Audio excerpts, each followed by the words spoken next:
प्रवीण दरेकर आपल्यासोबत आहेत। भाऊ, एक महत्त्वपूर्ण निवडणूक जी आहे ती मुंबई महापालिका नंतर बेस्ट जी आहे ती मानली जाते।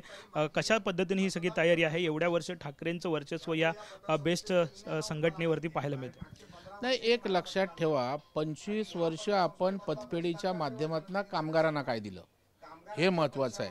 आणि त्याच्यामुळे कामगार आजही नाराज आहेत, तुम्ही काय दिलं नाहीत। उलट त्या पतपेढीच्या माध्यमातून भ्रष्टाचार मोठ्या प्रमाणावर झाला। जेव्हाही पतसंस्था अडचणीत होती तेव्हा जिल्हा मध्यवर्ती बँकेच्या माध्यमातून, मुंबई बँकेच्या माध्यमातून आम्ही त्यांना ताकद दिली। याने काय केलं? भ्रष्टाचार केला। 2-2, 3-3 कोटीची जागा रेस्ट हाऊस तुम्ही 5-5, 6-6 कोटीला घेणार, जागा 2-3 कोटीच्या त्या 7-8 कोटीला घेणार। बेस्ट कामगार हा घाम गाळतो आणि त्याच्यामुळे त्या घामाचा पैसा तुमच्या काही खाजगी तुमची पोटं भरण्यासाठी नाही आहे। आणि मग आज या पतसंस्थेला ऊर्जितावस्था देण्याची आवश्यकता आहे आणि ती आम्ही देऊ शकतो। जिल्हा बँक म्हणून आम्ही ताकद देऊ शकतो, राज्य सरकार म्हणून त्या ठिकाणी ताकद देऊ शकतो। आणि त्याच्यामुळे या ठिकाणी प्रसाद लाड यांचंच पॅनल त्या ठिकाणी जिंकेल। आणि हे फक्त आगपाकड करतायत, कारण ह्यांना शिव्या देण्यापलीकडं आणि एकमेकांचे बाप आई काढण्यापलीकडं काहीच दिसत नाही। आमचे मित्र संदीप लाड म्हटले, मुंबई बँक कोणाच्या बापाची आहे का? बाप आई काढू शकता तो, पण एखादी संस्था काढा। आरोप असा होतो की कोविड भत्ता जो आहे तो देता आला नाही तुम्हाला, असा आरोप करण्यात। अरे आता कोविड भत्ता दिला ना, तुम्ही काय केलं? कोविड भत्ता त्या ठिकाणी तात्काळ राज्याच्या मुख्यमंत्र्यांनी दिला, प्रसाद लाडने पाठपुरावा केला। तुमच्या पोटात का दुखतंय? सगळे कर्मचारी खुश आहेत, 8-8, 10-10 हजार त्यांच्या खात्यात गेले आहेत। पालख्या तुमच्या व्हायच्या आणि तुम्ही त्यांच्याकडे दुर्लक्ष करणार।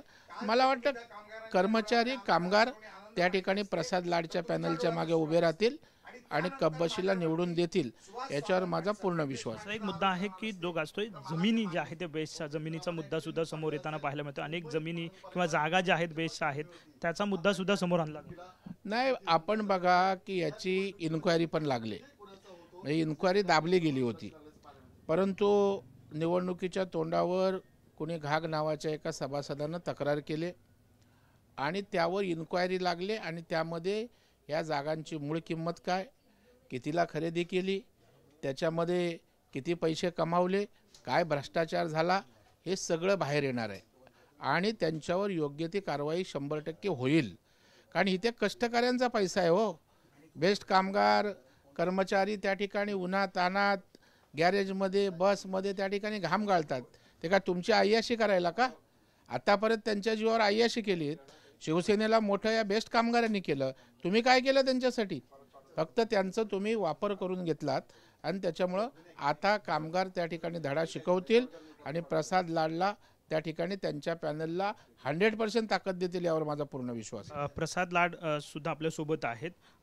ज्या पद्धतीनं बेस्टची निवडणूक तुमचं पॅनल असेल किंवा इतर पॅनल तुम्ही संयुक्त केलेला आहे, कशा पद्धतीने ही सगळी निवडणूक लढता आणि घरांचा मुद्दा अनेक वर्षापासूनचा पाहायला मिळतोय बेस्ट कर्मचाऱ्यांचा, त्याबद्दल सुद्धा तुम्ही काही घोषणा केली त्याबद्दल? बेस्टमध्ये माझ्या 2 युनियन आहेत, एक श्रमिक उत्कर्ष सभा आणि बेस्ट इलेक्ट्रिक वर्कर युनियन। या माध्यमातून 5 युनियनला वेगवेगळ्या घेऊन अनेक सभासदांना बरोबर घेऊन मी निवडणूक लढतोय।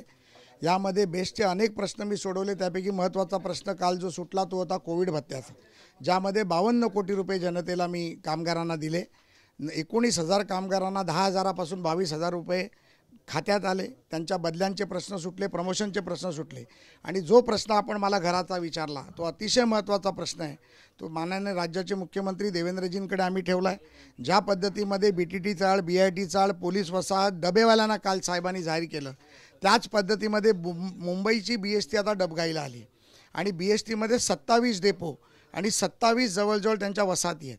पण त्या वसाहती डेव्हलप करत असताना, डेपो डेव्हलप करत असताना ते न विकता ते रेंटल मॉडेलवर द्यावे आणि त्या ठिकाणी माझ्या 22,000 कामगारांना 15 लाख रुपयात घर द्यावं ही माझी मागणी आहे।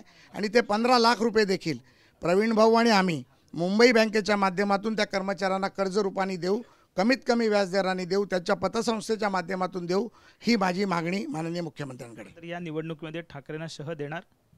आम्ही ब्रँडच्या समोर स्वदेशी आहोत, त्यामुळे स्वदेशी हा नेहमी जिंकतो आणि स्वदेशी आमचा नारा आहे।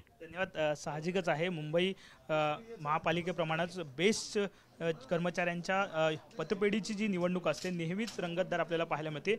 ही निवडणूक सुद्धा रंगतदार होईल असे चिन्ह जे आहे ते आपल्याला पाहायला मिळत आहेत. कॅमेरामॅन रोहन पवारसह विनायक डावरुंग, TVN मराठी, मुंबई.